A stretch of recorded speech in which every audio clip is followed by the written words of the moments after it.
भयंकर उठापटक के बाद आखिर शुरू हुआ कावेरी इंजन का काम। तेजस मार्क 1 अल्फा के लिए तैयार हो रहा ताकतवर स्वदेशी इंजन ब्रह्मोस एयरोस्पेस एटी के एन इंजन के लिए सप्लाई करेगा कंपोनेंट। विमान को पूरी तरह से स्वदेशी बनाने की डीआरडीओ ने खाई कसम। दोस्तों, भारत लड़ाकू विमान की इंजन के लिए पूरी ताकत झोंक रहा है। दोस्तों, भारत किसी भी हालत में ऐसे विमान तैयार करना चाहता है जो पूरी तरह से स्वदेशी हो। इस मामले में भारत विमान को हर पार्ट्स को स्वदेशी रूप से बनाने में कामयाब हो चुका है। केवल इंजन को लेकर मामला अटका है, जिसके लिए अब भारत अमेरिका और फ्रांस से मदद ले रहा है, जबकि ब्रिटेन भी इसके लिए मदद करने को तैयार है और अपनी तकनीक भारत के साथ शेयर करना चाहता है। भारत की जीटीआरआई फ्रांस और ब्रिटेन के इंजन का अध्ययन कर रही है और इसके बाद वह अपनी रिपोर्ट रक्षा मंत्रालय को सबमिट करेगी। अप्रूवल मिलते ही जीटीआरआई विदेशी कंपनी के साथ काम शुरू कर देगा, जिसमें ज्यादा वक्त नहीं लगने वाला है। इसी वजह से डीआरडीओ बाकी की तैयारियों में जुटा हुआ है और इंजन के लिए बेहद जरूरी कंपोनेंट के लिए ब्रह्मोस एरोस्पेस के साथ करार किया है, जिसके जरिए भारत अपने 80 के एन इंजन दमदार तरीके से विकसित करेगा और भारत के स्वदेशी इंजन की दरकार खत्म हो जाएगी। एक बार इंजन बनने के बाद भारत अपनी वायु सेना में लड़ाकू विमानों के भयंकर बेड़े को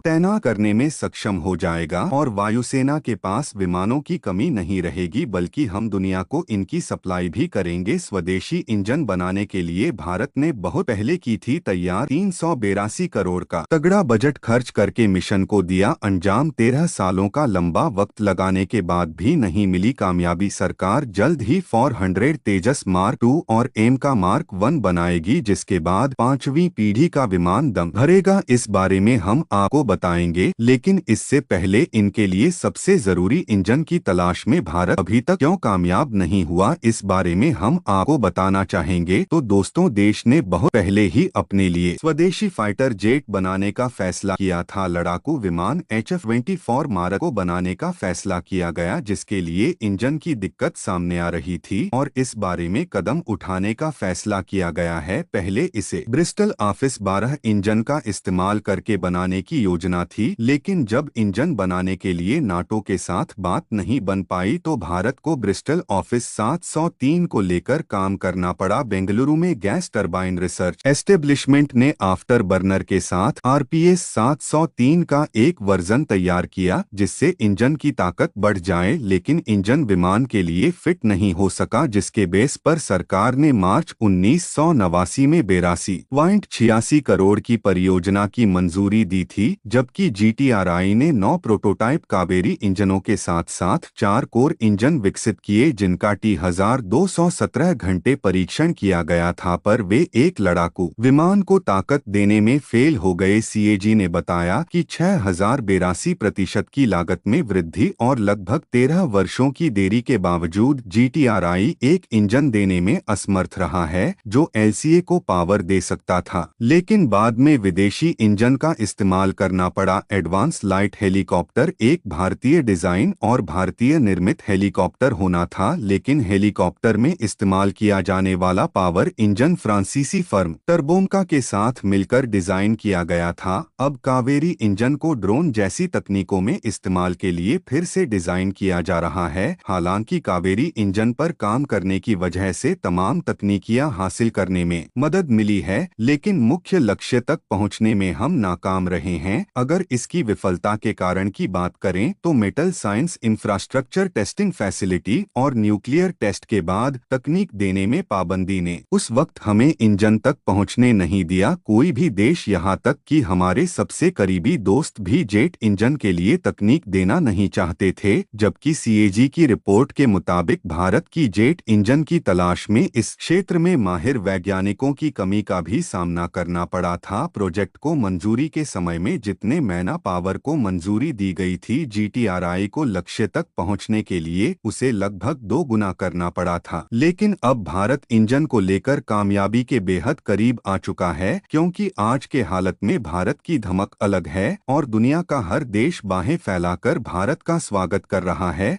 अमेरिका, फ्रांस, ब्रिटेन हर कोई भारत के साथ मिलकर काम करना चाहते हैं और इंजन के लिए अब एक ऐसा तगड़ा अपडेट आया है जिससे साफ हो चुका है कि भारत के अंदर जल्द ही स्वदेशी इंजन बनना शुरू हो जाएगा। इंजन की सप्लाई न होने से अटका लड़ाकू विमानों का प्रोडक्शन। भारत इंजन के लिए अब कावेरी 2 प्रोजेक्ट पर झोंक रहा। ताकत अब ब्रह्मोस की ताकत से लेस होगा। भारत का स्वदेशी कावेरी इंजन। भारतीय वायुसेना में नए विमानों की सख्त जरूरत है। इसके लिए रक्षा मंत्रालय ने HAL को तेजस MK-1 और तेजस MK-2 विमानों के लिए बड़ा ऑर्डर दे रखा है, लेकिन इनका निर्माण नहीं हो पा रहा है। इसके पीछे सबसे बड़ी वजह है इंजन की सप्लाई ना हो पाना। HAL पहला तेजस MK विमान इसी साल लॉन्च करने वाला है। इनके निर्माण में सबसे बड़ी दिक्कत इंजन की आपूर्ति है। इसके लिए भारत ने अमेरिका से A400 इंजन के लिए करार किया है, लेकिन अमेरिका ने सितंबर से हर महीने 1 या 2 इंजन देने का वादा किया है। भारत सरकार इसकी आपूर्ति में तेजी लाने के लिए बात करने वाली है। इसकी वजह यह है कि अमेरिका पहले से दूसरे प्रोजेक्ट के लिए इंजन सप्लाई कर रहा है। भारत इस मामले में अमेरिका की इस मनमानी को देखते हुए एक बार फिर से अपने कावेरी इंजन पर काम करना शुरू कर दिया है और इसे कावेरी 2 प्रोजेक्ट नाम दिया गया है। इस प्रोजेक्ट में फ्रांस की कंपनी सफरान एयरक्राफ्ट इंजन सहयोग दे रही है और भारत की कंपनी GTRI का दावा है कि अब यह इंजन बहुत जल्द तेजस MK-1 के लिए तैयार हो जाएगा। इंजन के लिए ब्रिटेन की रोल्स रॉयस से भी बात की जा रही है। वह भी भारत को तकनीक ट्रांसफर के लिए तैयार है। इस साल के बजट में रक्षा मंत्रालय ने $2 बिलियन DRDO को इंजन के लिए दिए हैं, जिससे किसी भी तरह से भारत को दुनिया का सबसे दमदार स्वदेशी इंजन हासिल हो सके। जबकि GTRI फ्रांस और ब्रिटेन के इंजन की स्टडी करके जब अपनी रिपोर्ट सौंपेगी और इंजन का निर्माण शुरू होगा, तब भारत को $5 से $6 बिलियन